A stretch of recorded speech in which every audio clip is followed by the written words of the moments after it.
my potassium, yes, now Ebuka Obi onyo made abortion. The man kwamo my cause commotion, no my potassium Ebuka Obi, and then Japak be a near plan or ya. Ome won't get abortion. They get a cheat more than one or more. Chi will be at that female or more. I will make sure that I catch like 50 million because the video go well. So next month. So batch Chai J-pipe. I'm working a group. I told you. Say this life where they live, now childish life. Hi, I no wonder nobody take you as his mentor. Like as he did now J-Pack. Nobody take you as maybe J-Pack and Oga. You know they because he they go kobo na half. Yes now. Okay, my people, you see voice note where they trained online. They say about his son talk say Ebuka Obi they do this one, Ebuka Obi they do this one. Well, I'm thank God I'm become more popular. People who don't know me before go begin to know me. People go begin to troop in my page. I go to get publicity. Now, what am I saying? MC1 where the UK. Anybody where he monetize his or her page, he go add the person for that group. Understand me? So that group, we are like a family there. Everybody will just come, go to joke, they marry you, I go give you belle, see a big nyash, you know, joke for group, like a family. Now, that week, I be that day, somebody come bring, say, nah, we know they give views again for Facebook. What the person go do, or go they give views? If he post better thing, nobody go like, nobody go share. What are we going to do? Then you see J-Pack, I be one guy like that, say, na saga, you could just begin to draw person or begin to talk one thing or the other. Where we say you go draw people attention. In that way, you go do what? You go give you views. Facebook go pay you better money. Then as we bring the other one saying go say if find your back, give am belle. The other one saying go talk say do meje na bontu. The other one talk say go say mbaka, give am belle, dump am. The other one talk saying go talk say Tinubu they do. You know, we just they talk all those things. The other one saying go up P-Waker. Him and the wife will wear pants and boss go the bar for P-Waker. All the voice notes are there in this group now. For this group, all the voice notes are there. So along the line, me I come to maybe I go carry my pikin or I go naked walk up P-Waker or I go carry my pikin. They bath am for P-Waker. That one. I say one boy say that one no go. They go say they do ritual. I say okay now. I go come talk say Ebuka Obi and J-Pack. They say am now. J-Pack dey inside that group. Oh, J-Pack dey inside that group. And J-Pack dey that day. J-Pack dey inside that group. J-Pack first me dey that group before they join me there, before they add me there. So now if I want to do anything bad, anything incriminating, anything such thing, I go talk am for where J-Pack dey. Huh? Now me see am here. See the group. All those names were there. And I go see J-Pack. He dey for the group.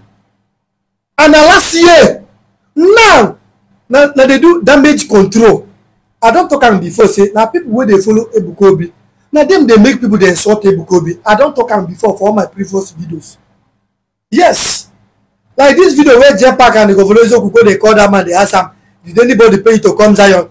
All those things that they make it come like say now plan work. Because if I follow for Zion media team, I go tell you that say I don't call anybody.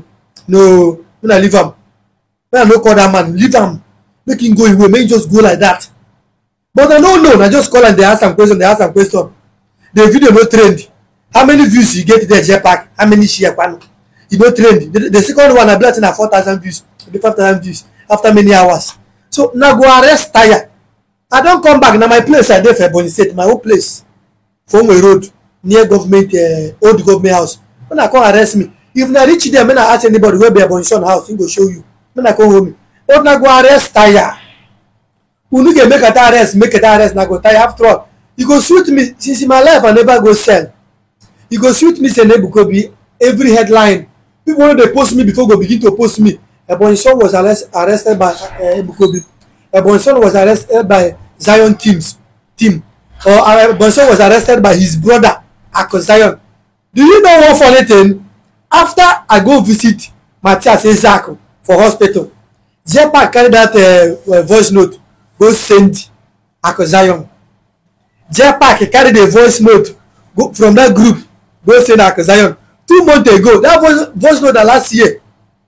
Then they come forward and so he reach Pofing for here. Pofing our brother, my brother where they China. Pofing call me for WhatsApp. Say he get voice note when they see what happen. Come forward. I say my brother for WhatsApp group. Go with them with MC1. MC1 come call me say man no mind anybody. No be in group. No be in all the voice note where go they talk they there. Say anybody won't come bring problem. He go bring all the whole voice note where everybody talk, including JPAC. He go bring her out. So no be group when create where all of us they like family member. How come one person go come carry my own because that person they support Zion?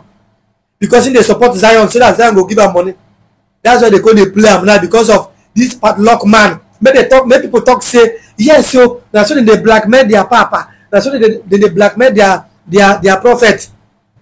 That's so now because they say that people they send some bloggers they send somebody make it come for Zion. If I won't send me Abôrtion will send somebody for Zion. Hey, JPAC okwu anya ọnụ. Ị ga-afụkọta nsegbu n'ụwa guy. Nsegbu ejide gị well. Sabina, he just come out from cell now, abi. Last year he go cell, this year he go cell. Abi? Now go arrest Attire because nobody me. Now go arrest me, arrest another person, arrest. Now go continue to arrest. You don't see Father Mbaka. See all the things where you talk about Father Mbaka JPAC. Father Mbaka no even send you. Father Mbaka is the father of Iri. Because he's a mature man. His followers are all mature. They are mature. They are learned. I don't talk about before. Now, some of them they make people they insult Ebuka Obi anyhow online. Ebuka Obi may be a good man. Yes. But now maybe now they do this Iri Ji, they make people they insult Ebuka Obi. So as a rush with Organization who call that man begin to ask a question. They ask a one kind question. As if say a planned deal. When I go just keep mute, now no giving call that man free am. Pay 2 days, 3 days, that one go rain go. What did they go talk about Ebuka Obi when they never talk about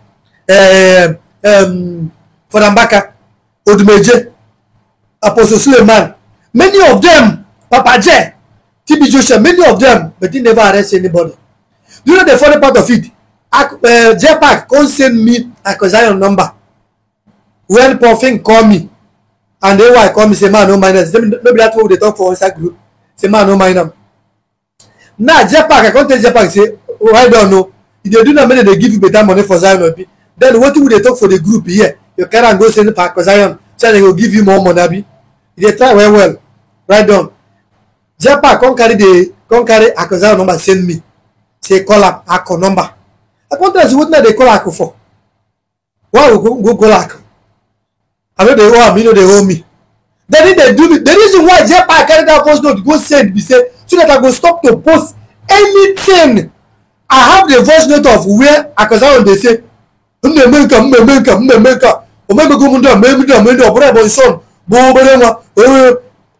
I have the voice note. You know concern I just look and finish. Forward them to some people who I go forward them because everybody get mentor.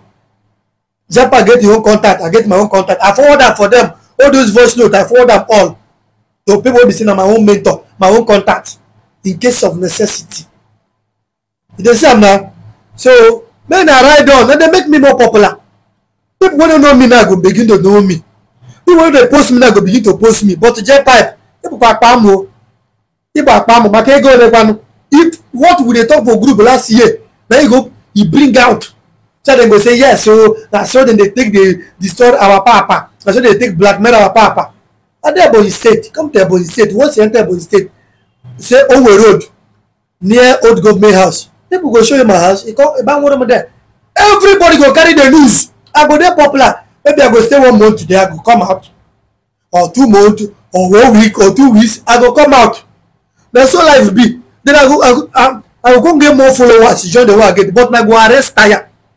Now they make the insult Ebuka Obi anyhow. I don't do video before. Do am early this year. If I dey lie, I go say I dey lie. So this one na damage control they do. You know fit una. Even Jesus Christ talk say if they slap you here, turn this time make they slap you. But na own, amadu uduku nu na gaga, amadu kwoku. Owo kamadi si post anything. You bring yourself online. So people must talk about you. as far as say you bring yourself online, people must talk about you. Yes, but if they talk about your papa or your pastor, they make people they insult Ebuka Obi anyhow. When I ride on this week, now the boy son go train. Yeah, okay, there, baby. Now for you, onya marom before, maro yembo. Very soon, I'm sell like a jetpack. Just one pochering in a cell. Mura get in a cell. Happy? Okay, ride on. Thank you. So now what happened on my people? Now Voicenote of last year, what would they talk for group? Would they play? They joke. Everybody bring suggestion. What do we go talk? We go train. Make Facebook pay us. For inside group, what we see for talk and we go remain there. Now we jetpack carry go say that come. They go leak am. Hey, undoka. Ha! Now we don't know, but now go do what? Now go arrest Taya. I go say my brother, I'm home. I'm on my boy said, come arrest your brother. He go sweet me, say my own brother arrest me. Yeah.